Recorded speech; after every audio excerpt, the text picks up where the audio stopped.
Now a play fake here on first down. And the Browns' pressure gets to him that time, and he's going to go down. Sometimes I watch games and wonder why they use play fakes on certain passing situations, because it's not going to fool anyone. I don't know if that was the case here, but the end result was the same. No one fooled. The quarterback was hit.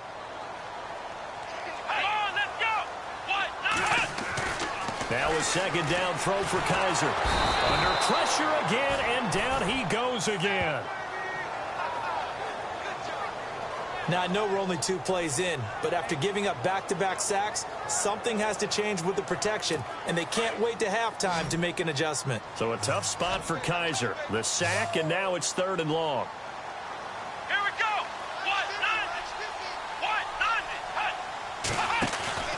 Now Kaiser. In trouble here, and down he goes. Back at the 8-yard line.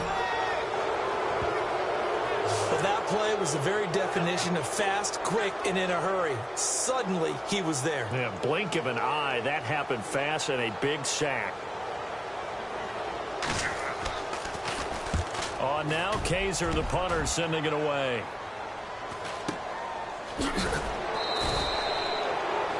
It's a 46-yard punt, 2 on the return. And the Browns will take over, 1st and 10.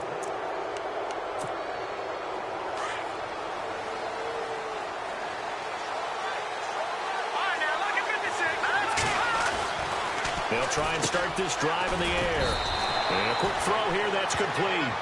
And he'll get it out to midfield. Looks like, yeah, they'll spot it right at midfield at the 50. And when you're playing a quarterback with some experience and some moxie, you enter the danger zone when you decide to blitz him, because if he's able to diagnose as he did on that play, he can hurt you downfield. He reads defenses so well, doesn't he? He really does, and the best part about that play for him, I don't think that was his primary target. I don't think so either. I think he had the read, figured out where the blitz was coming from, and went to a secondary target for a really nice game. So many teams want to throw the ball in this situation nowadays, but I love watching a team that has enough confidence to go ahead and run the football. In that situation, that's almost a tendency breaker.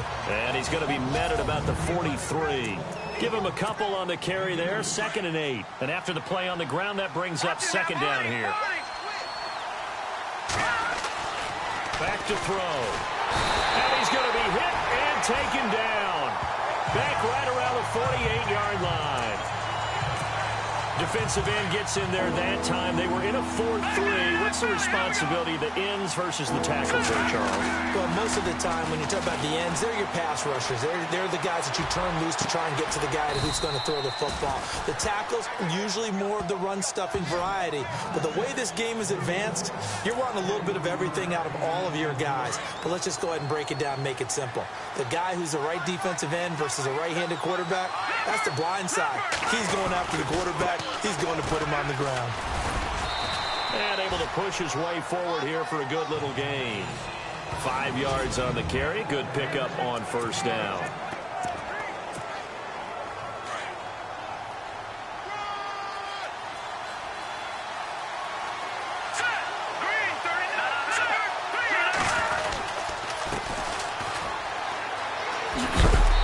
A big hit. Knocked down sideways at the 19.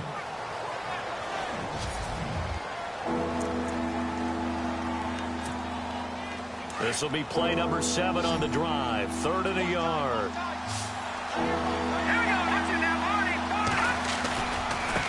And now here's a carry heading left. And he'll get this down only to the 18. Give him a yard on the play, and he's definitely short. It'll be 4th down and a few inches. They tried their best to pick up that 3rd and 1, but their surge wasn't enough to counteract what came back at them from the defensive side, was it? Offensive line, especially in the middle, looked like they were on skates a little bit when that one started. So now we bring up 4th and inches. This would be a critical call. The decision to go for it pays off, and now they're set up 1st and goal.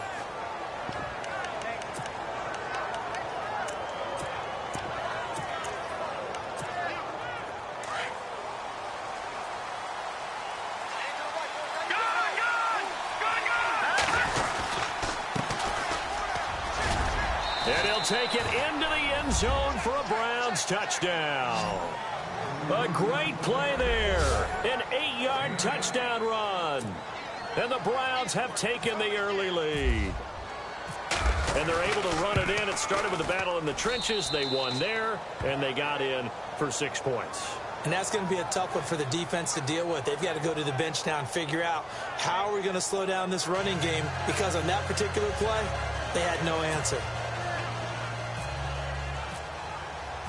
The kickoff unit is out on the field, and they will send this one away. And this will not be returnable. It's out of the back of the end zone for a touchback.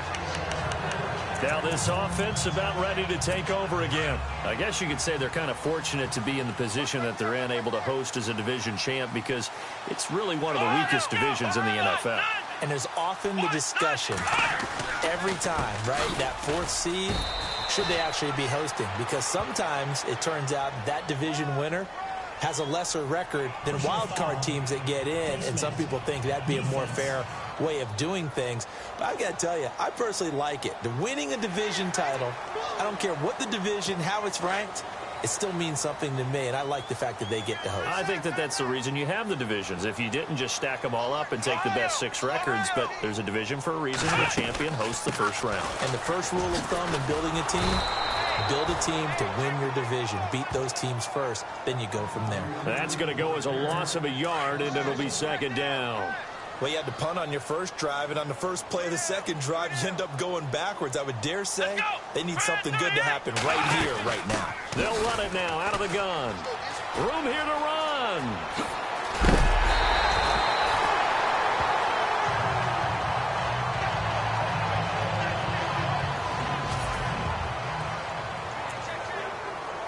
So the offense has it 1st and 10.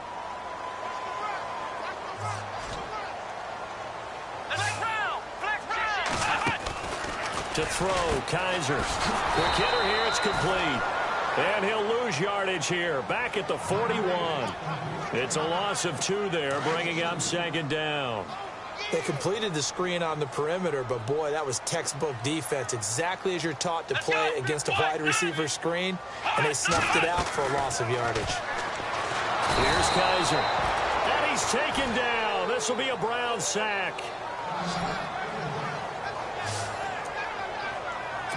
So a tough spot for Kaiser. The sack, and now it's 3rd and long.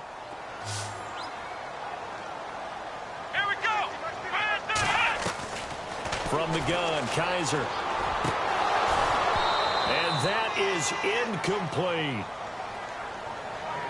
This team is not going to make it easy for you. They're a physical group, and we just saw it there on that play. It came in, made the contact, just as he's trying to haul it in.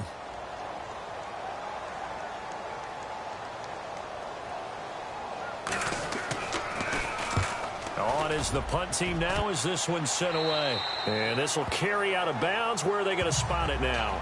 At about the 18-yard line, it looks like. And now Cleveland geared up to take the field. And they'll be looking to make this a 2-score advantage. Had the touchdown on their first drive, Charles. And they can get up 2 scores here on the road. That's a heck of a start. And not only have they thought about it, I wonder if they visualized it. I remember playing, and they used to turn the lights out in our meeting room and run through a situation like this and say, just think about what it would be like to be up on the road and take the crowd out of it. Maybe they did some of that.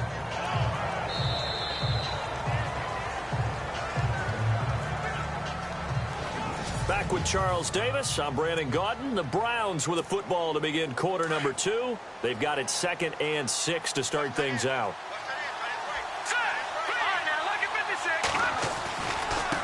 Now a handoff as they run left side. And he is going to be knocked flat on his back. Oh, a big hit. 3 yards is half of what they needed. Now can they get the other 3 here on 3rd down? Well, if the coaching staff's doing a good job upstairs, they'll file away what they just saw from the defense right there. They sold out to stop that running play. I'd say keep that in mind. They want to try that again, go play action, hit them over the top. And he finds a man on a crossing route.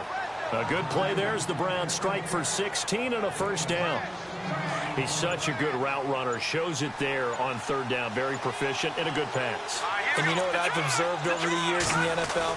The better a route runner you are, the more confidence your guy's going to have in you to go to you in important times, because he can trust you being in the right spot, and they connected there and picked up a 1st down.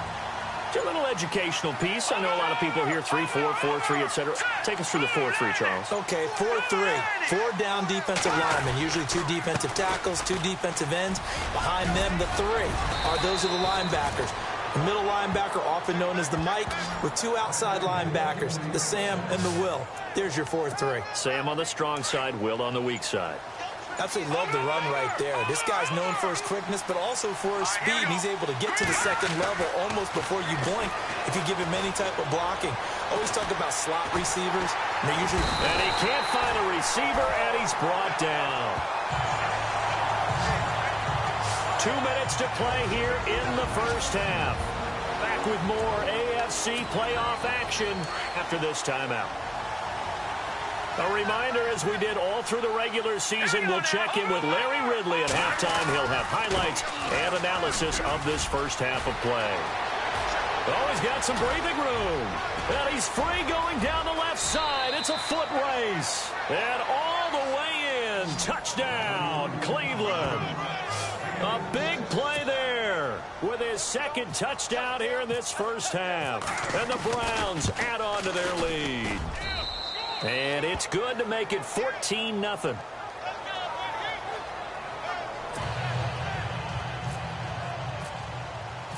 Out is the kickoff unit as they run up and send this one away.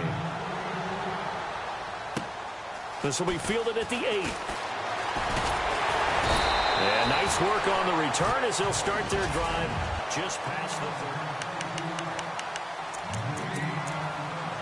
The Raiders offense now, they trot back out, already down 2 touchdowns here in the first half. This becomes a pretty important drive, doesn't it? It certainly does, and a lot of teams script plays. We know that, right? They have a script to start the ball game.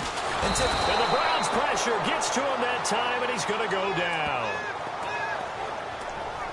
The amount of sacks that they've absorbed in this game is absolutely extraordinary. Let's just face it. This offensive line, flat out, cannot handle this pass rush. It's been demonstrated time and time again. Second down, Kaiser. And he'll be out of bounds right at the 35. They get 11 back on that one. It leads to third down.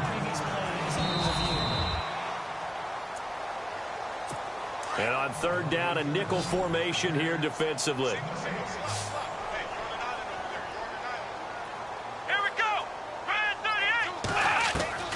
From the shotgun, it's Kaiser. And he couldn't hang on to it through the contact. Incomplete. Some of the fans here don't seem too happy about what we've seen in this first half. No, not at all, and I understand why. They've looked lethargic, out of sync, and it shows on the scoreboard. He's been a busy man here in this first half as he gets it away. So possession goes over here on the punt. And the Browns will take over with a 1st and 10 deep in their own territory.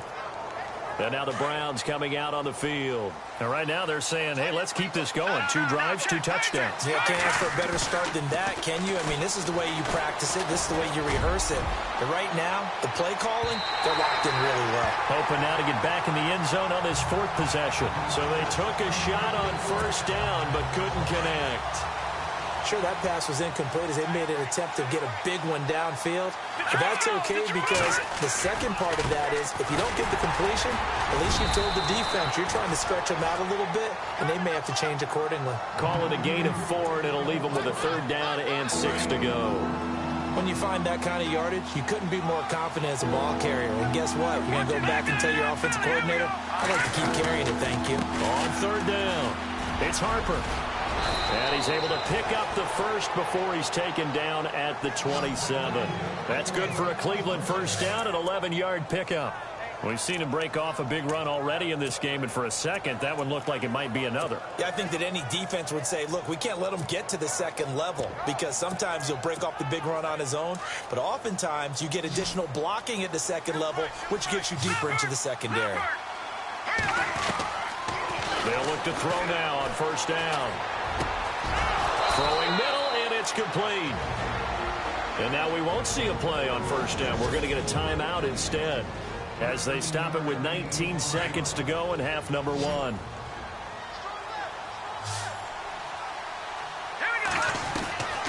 Now on first down, he'll drop to throw it.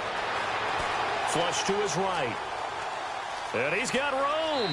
And he's out of bounds just before the midfield stripe at the 49. He'll wind up getting 9 after tucking it and running, so it'll leave him with 2nd and a yard. Okay, he's not going to get the first down, but this is still a nice job of buying some time and then running to get to the sideline and get out of bounds. And no escaping this time as he'll go down. They got him for a sack. And with just 4 seconds left in this first half, a timeout call. The Browns on third down. They've been good, 3 for 4 thus far. This is 3rd and 10. They'll throw now on the final play. He's going to float this over the middle, deep. And this is going to be intercepted. Picked off with great anticipation. And he will be brought down as time is now run out on this first half of action. All right, we've got some happy trigger fingers ready to see who's going to survive this wild card game as we get you back to quarter 3. This is taken near the 13. And he nearly broke that for more, but as it is, they'll start this drive at about the 37-yard line. Here's the Browns offense now getting set to start off this third quarter. This is sort of what you would call a put-away drive, isn't it? They score here, especially a touchdown. It's almost out of reach.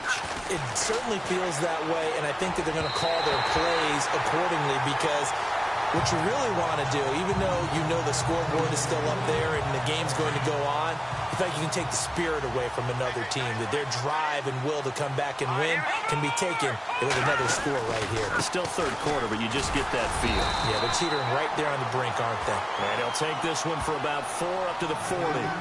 Third quarter and you've got the lead. You're not ready to go into that 4-minute offense to close the game out, but a running game can really benefit your team right now. The Browns on third down. They've converted 3 out of 5 thus far.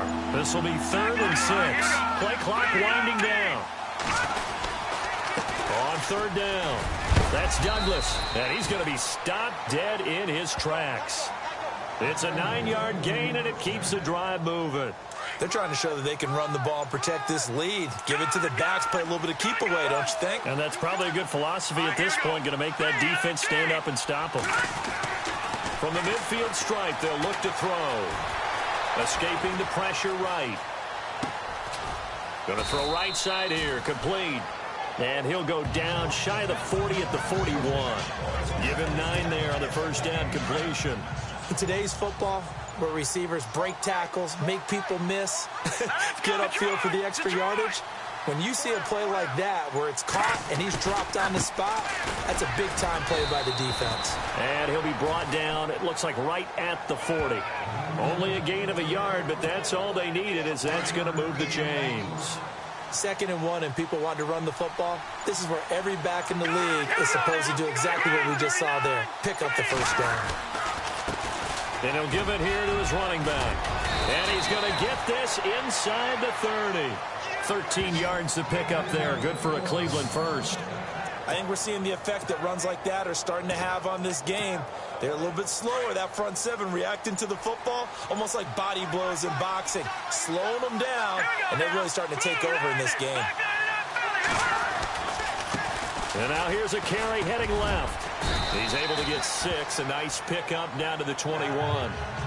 Looks to me like maybe there's a little attrition setting in with this drive, because when you see that type of a run, I get the feeling the defense getting a little bit tired. And that's the last thing they need, especially when they look up at the scoreboard. Now a handoff looking right. And he'll take this inside the 20 and down to the 18. A 3-yard pickup on 2nd and 4. Now they'll need to convert here on 3rd and a little more than a yard. They're in a pretty good spot right now with a convincing lead. I think this is where they put on the boxing gloves, start to try and pound them into submission. And the offensive line, they've controlled this game. Back now in the East Bay. It's the Browns football, and they've got the lead here as we start quarter number 4. On third down, it's Harper, and he's going to be run over, hit hard, as he'll be marked down right at the line of scrimmage. And that's one of the few times they've been able to contain him. He's had a heck of a game, and maybe he's getting a little bit tired from how many times he's carried the ball. But I always think back to what all those old coaches said. The ball's not that heavy. Keep carrying it, kid. Now back to throw. And now a fumble. The ball's out. And this is going to kick out of bounds. Boy, a fortunate bounce or two there. They'll keep possession back inside the 10-yard line. Now, I have to admit, partner, that I've often thought that I don't like this rule, where the offensive player fumbles the ball, goes out of bounds, and they get to keep it. That's just because you're a defensive guy. That's why you don't like it. Yeah, you're right. It is a slanted view, isn't it? But this is where, for the offensive team, the sideline is their friend. Usually it's not their friend. Yeah, exactly right. I actually played for a guy in college. You know what he used to name the sideline? Sammy. Sammy sideline, and use him well. Now they try the right side here. That's going to be a 6-yard gain. It leaves them with 3rd down and just a yard to go. And a really long drive here, and it goes on and on. Back it up, Philly. Here we go now. Green 39. They'll look to throw for it on 3rd and 1. And he'll score. Touchdown, Browns. A great effort there. Taking it in from 2 yards out. And the Browns add 6 to their lead. Is it okay if I break one of our rules, partner, which is to never call a game over until it's over? Because this certainly feels like it's over after that drive. Yeah, that was spirit-crushing, wasn't it? And now you just kind of felt the air go out of the balloon. Yeah, they were fighting so hard to stay in there, and they knew they had to stop them on that drive. But when they were unable to, I think you're exactly right. You could see them sag on their sideline, and I think this one might just be over. Even after that big-time return, it's not looking great for them today. But if nothing else, even if the miracle doesn't happen, they can turn to this play and say, hey, we can move forward. Maybe it's a building block for the rest of the season. On 1st and 10, Kaiser. And he's taken down. This will be a Brown sack. This has been a tough one for this offensive line. It appears almost like they've been on roller skates this entire game, the way they've been pushed around. 6 sacks given up in this one. Come on, let's go. Kaiser now on 2nd down. Quick throw that's complete on the inside slant. And he'll bring it up here to right at the 40-yard line. The reception good for 7. It's 3rd down. You got the big lead defensively. Willing to give them that underneath stuff, right? And this is why you work on your tackling. Tackle them after the catch, inbounds, keep the clock running. Just go ahead and bleed the game out that way. Throwing right, and that's complete. And he gets this one across midfield for the 1st down to the 46. 14 yards is the pickup there and a Raider 1st.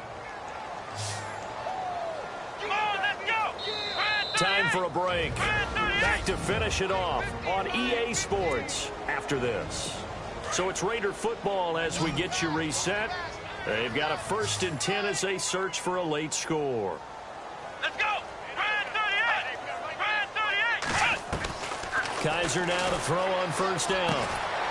Going right side here, and that's complete. And he gets this inside the 35-yard line.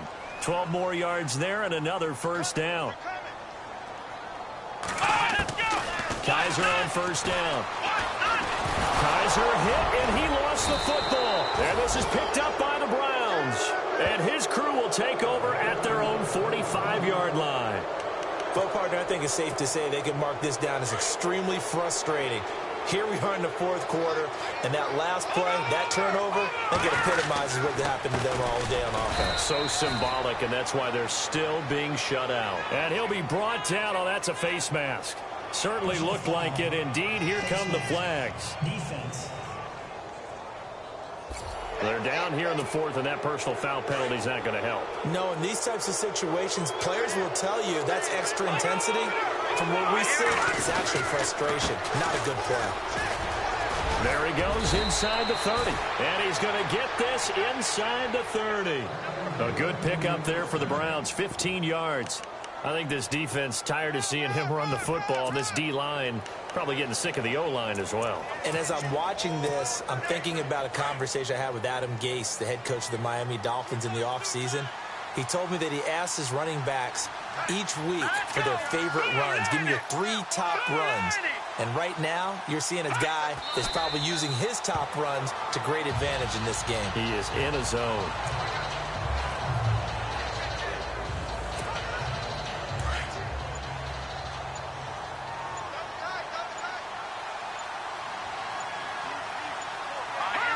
Defense still with 3 timeouts. We'll see if they want to use them here as the kneel down comes. The Browns on 3rd down. They've had good success, 5 for 8 to this point. This is 3rd down and 12.